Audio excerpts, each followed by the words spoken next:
आज हम कक्षा 9 की गणित का अध्याय 2 बहुपद की प्रश्नावली 2.1 का अध्ययन करेंगे। सबसे पहले इसका प्रश्न क्रमांक 1 देखते हैं। प्रश्न क्रमांक 1 है आपका, निम्नलिखित व्यंजकों में कौन कौन एक चर में बहुपद है और कौन कौन नहीं है, कारण के साथ अपने उत्तर दीजिए। देखिए, प्रश्न क्रमांक 1 में आपको 5 सवाल दिए गए हैं और पूछा गया है कि इनमें से कौन कौन से चर में बहुपद है। तो देखिए, उन्होंने पूछा है कि एक चर में बहुपद है। तो देखिए, पहले तो आप चर समझिए। चर किन्हें कहेंगे? जो हमारी x, y, a, b, c, d, जो हमारी ABCD है उन्हें हम कहेंगे चर। और अचर जो हमारी गिनती होती है उन्हें हम कहते हैं अचर। और साथ में पूछा उन्होंने कि बहुपद। तो देखिए, सबसे पहले आपको यही ज्ञान होना चाहिए कि बहुपद है क्या। तो ऐसे व्यंजक जिसमें एक पद या एक से अधिक पद हो उसे हम बहुपद कहते हैं। और साथ ही साथ बहुपद में एक खासियत होती है कि इसकी जो घात होती है वहां एक पूर्ण संख्या होती है। क्या होती है? उसकी जो घात होती है बहुपद की, वहां एक पूर्ण संख्या होती है। अच्छा, पूर्ण संख्या मतलब जो हमारी 0, 1, 2, 3, 4, 5 से स्टार्ट होने वाली जो संख्याएं होगी हमारी, वो आपकी कहलाएगी पूर्ण संख्या।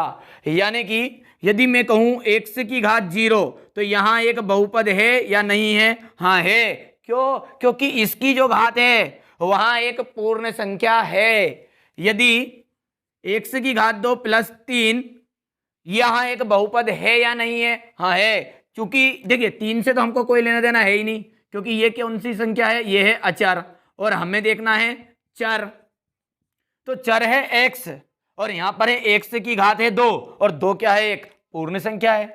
लेकिन यदि आपसे इस तरह से पूछ ले कि 3 करनी में t + 5, तो यहां एक बहुपद है या नहीं? तो यहां एक बहुपद नहीं है। क्यों? क्योंकि जो करनी होती है उसका मतलब होता है 1/2 और 1/2 पूर्ण संख्या नहीं है। ठीक है, जिसे हम इसे लिखेंगे तो ये इस प्रकार लिखाएगा कि t 1/2, क्योंकि करनी हटेगी तो क्या लगेगी? 1/2 लगता है। करनी का मतलब होता है 1/2 और ये क्या है? ये जो घात है वहां एक पूर्ण संख्या नहीं है, क्योंकि पूर्ण संख्या कौन सी है? 0, 1, 2, 3 और ये तो है 1/2। तो ये तो एक पूर्ण संख्या नहीं है, ये तो एक परिमेय संख्या है। ठीक है, तो इस कारण से जो भी आपकी करनी के अंदर आपका जो x रहेगा, जैसे ये पहले सवाल में दिया आपको ये, तो ये एक बहुपद है या नहीं है। देखिए, इस सवाल को यहां नहीं देखना है, आपको देखना है यहां पर। ठीक है, तो ये जो हमारा जो चर है इसकी जो घात है वो एक पूर्ण संख्या नहीं है, इस कारण से यह कहलाएगा आपका बहुपद नहीं है। तो अब इन सवालों को हम हल करते हैं। तो देखिए, पहला जो सवाल है वहां आपसे पूछा गया है कि 4x² - 3x + 7 यहां एक चर में बहुपद है या नहीं। देखिए, अपन ने अभी सीखा है कि चर किन्हें कहते हैं? जो हमारी ABCD होती है उन्हें कहेंगे चर। और यदि उनकी घात देखना है हमें, यानी कि यहाँ पर हमें x की घात देखनी है, यहाँ y की देखनी है, यहाँ पर t की देखनी है, यहाँ पर y देखना है, यहाँ पर x, y, t तीनों ही क्या है? चर है। इनकी घात देखनी है और इनकी घात यदि पूर्ण है, पूर्ण मतलब यदि 0 है, 1 है, 2 है, 3 है, 4 है, 5 है, करके अनंत तक है।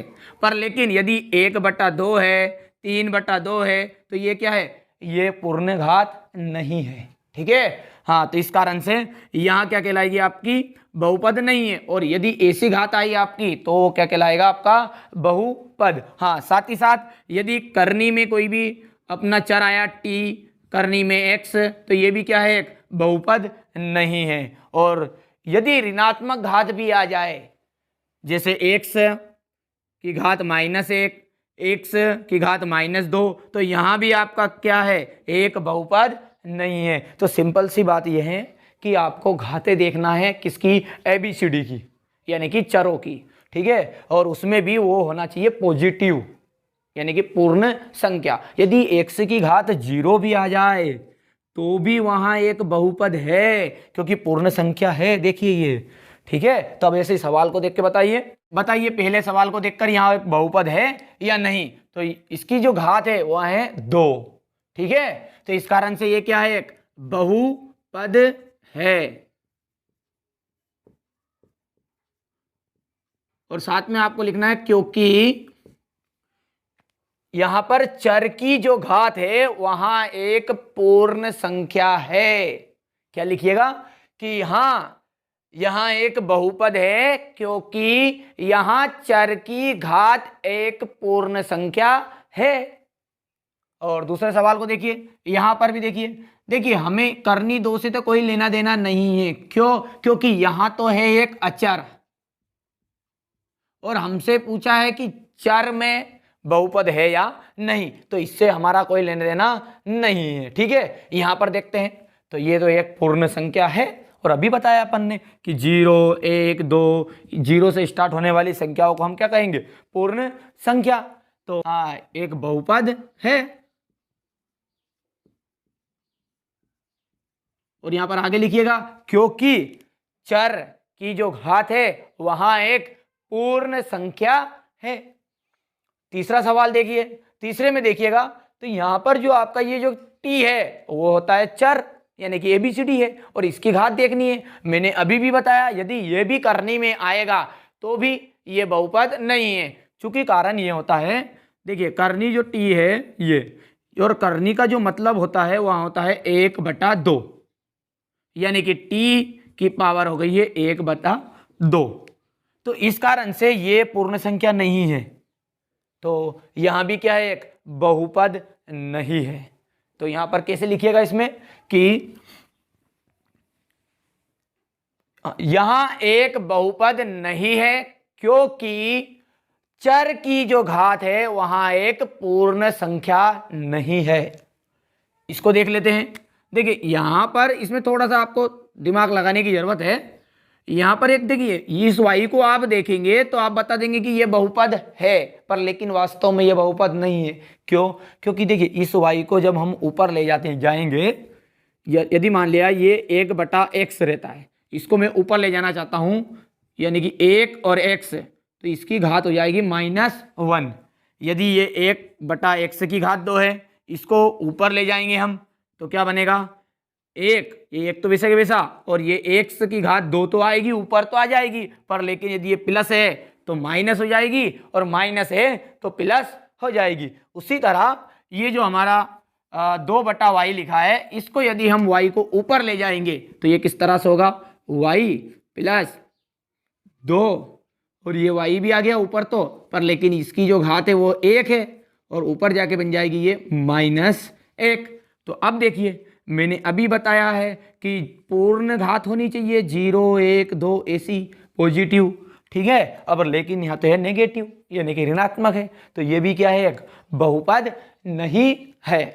तो इसको भी लिख दीजिएगा आप। कैसे लिखेगा कि यहाँ एक बहुपद नहीं है क्योंकि चर की घात यहाँ एक पूर्ण संख्या नहीं है। और लास्ट का जो 5वां सवाल है आपका, पूछा है कि x की घात 10 है, y की घात 3 है, t की घात 50 है।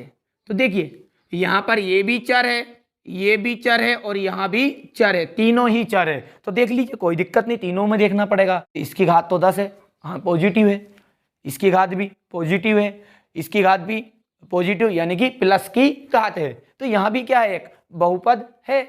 तो देखिए अब सवालों में यहाँ जो तो पहला था ये एक बहुपद है, ये भी आपका एक बहुपद है, यहाँ एक बहुपद नहीं है, चौथा भी आपका बहुपद नहीं है और 5वां आपका बहुपद है। तो अब देखते हैं इसका क्वेश्चन नंबर 2। तो देखिए क्वेश्चन नंबर जो 2 है उसमें आपसे पूछा गया है कि निम्नलिखित में से प्रत्येक में x² का गुणांक लिखिए। क्या दिया गया है, फिर से सुनिए, निम्नलिखित में से प्रत्येक में x² का गुणांक हमें लिखना है। क्वेश्चन नंबर 2 में आपको 4 सवाल दिए गए हैं और 4 सवालों में आपसे पूछा गया है कि इनमें से x² का गुणांक लिखना है। तो पहले तो यही समझिए कि x² का गुणांक होता क्या है। ठीक है, आपसे पूछा है कि x² का गुणांक मान लिया जाए मैं इस तरह से सवाल लिख रहा हूँ 3x² प्लस 4x प्लस 3। तो इस पर आप समझिएगा थोड़ा सा। देखिए यहाँ पर पूछा है आपसे x² का गुणांक, और ये जो 3 है और ये x है, इन दोनों के बीच में क्या है? गुना है। 4 और इस x के बीच में क्या है? गुना है। अब इसके गुना में तो कोई भी नहीं है, तो जिसके गुना में कोई भी नहीं है उसे कहेंगे हम बिना गुणांक। क्या कहेंगे उसे? बिना गुणांक वाली संख्या। ठीक है, तो ये जो 3 है वो क्या है? बिना गुणांक वाली संख्या है। ठीक है, और ये जो x है ये किसके गुणांक में है? तो आपसे पूछेगी x का गुणांक, यानी x के गुना में कौन है। तो यहां पर x के गुना में कौन है? 4 है। तो ये जो 4 है ये गुणांक वाली संख्या है। ठीक है, और किसके गुणांक में है? ये है x के गुणांक की संख्या। ठीक है, अच्छा इसी तरह आप सीधी सी बात आप समझ गए होंगे कि यहां पर ये लिखा है आपका x², तो x² का गुणांक किसे कहेंगे? जो भी x² के आगे लिखा हुआ रहे, जो भी x² के आगे लिखा हुआ रहे उसे हम कहेंगे x² का गुणांक, और जो x के आगे लिखा रहेगा उसे कहेंगे हम x का गुणांक, और जो किसी के भी गुना में नहीं रहेगा उसे हम कहेंगे बिना गुणांक वाली संख्या। तो देखिए पहला जो सवाल है वहां है आपका 2 प्लस x² प्लस x। अब इसमें पूछा है कि x² का गुणांक बताना है इन चारों सवालों में। तो बताइए इसमें x² का गुणांक कौन है? कुछ भी नहीं दिख रहा है, तो कोई भी नहीं दिखे तो आपको वहां पर 1 बताना है, क्योंकि जिसके आगे कोई भी नहीं रहता है उसके आगे 1 रहता है। तो यहां पर x² का गुणांक क्या है? तो x² का गुणांक कितना है? 1 है।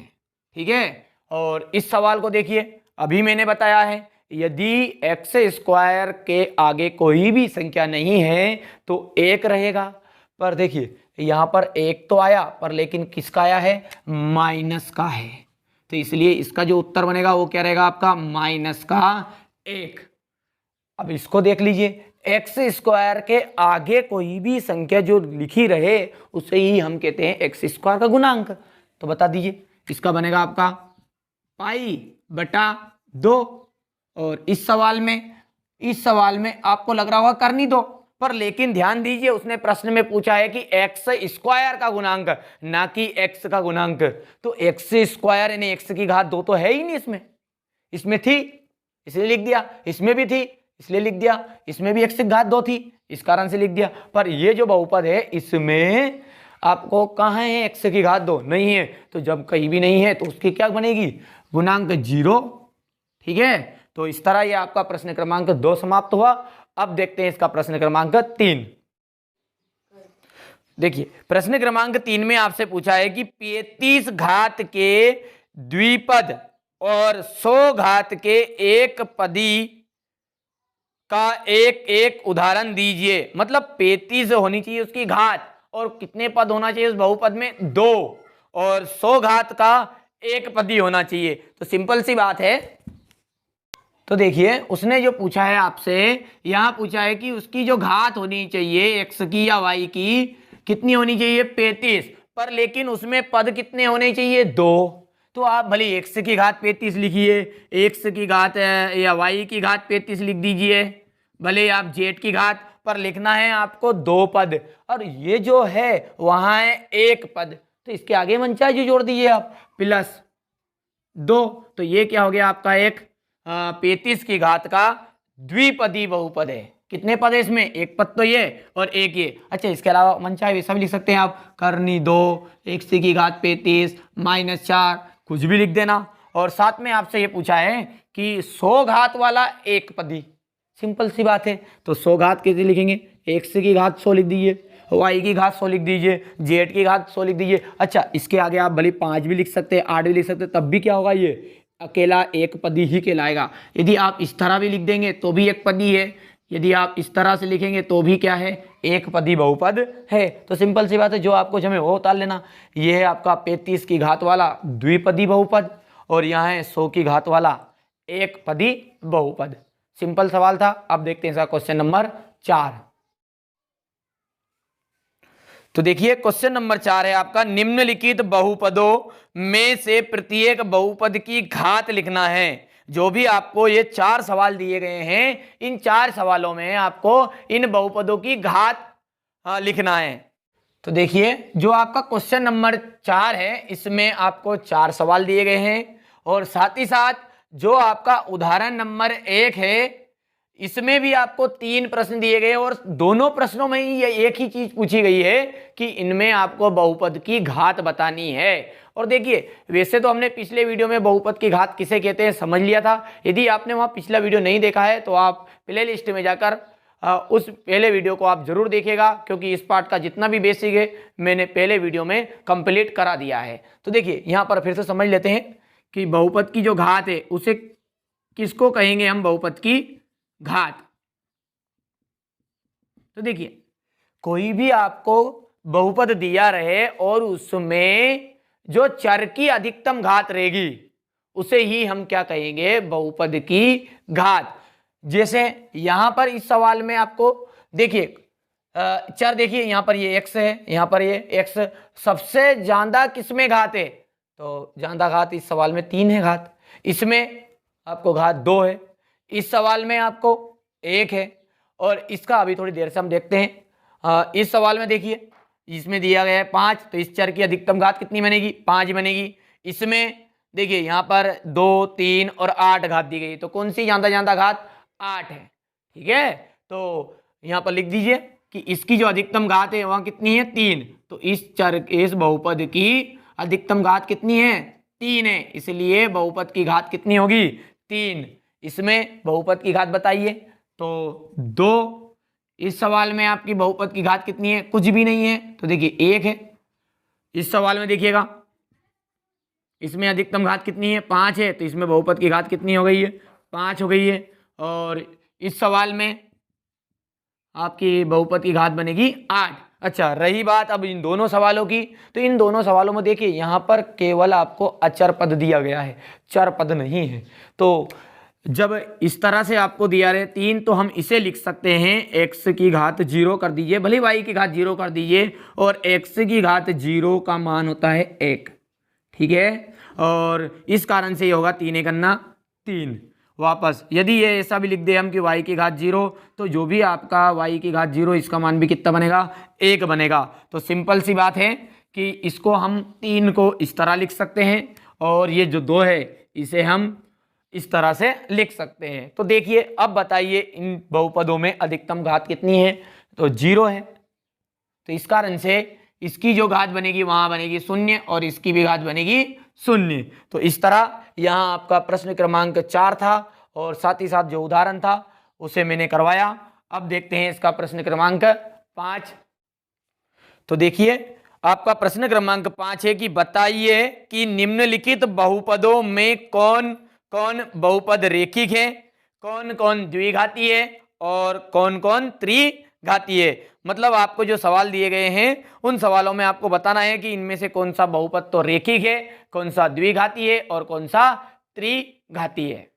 तो देखिए ये जो आपका प्रश्न क्रमांक 5 है, इसमें 7 सवाल दिए गए हैं और इन 7 सवालों में आपसे पूछा गया है, देखिए पहले पूछा गया है कि कौन कौन से रेखिक है और द्विघाती है, और एक और पूछा है आपसे त्रिघाती बहुपद कौन कौन से हैं। देखिए हम जानते हैं कि जो भी बहुपद होता है उसकी जो अधिकतम घात होती है वही उस बहुपद की घात कहलाती है।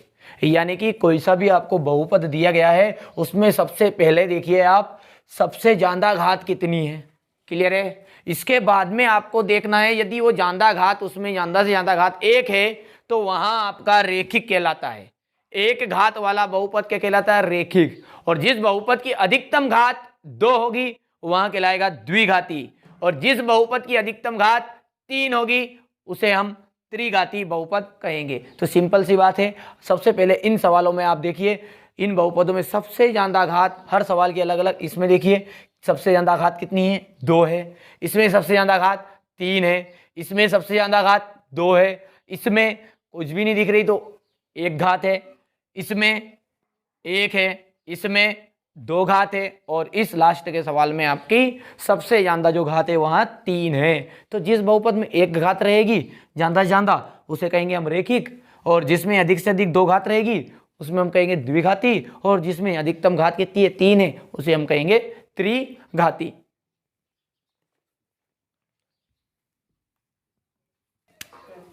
तो देखिए पहले सवाल में क्या है आपका, यहाँ है एक्स स्क्वायर प्लस 1, इसमें अधिकतम घात 2 है, इस कारण से ये जो बहुपद है वो कौन सा बहुपद है, द्विघाती।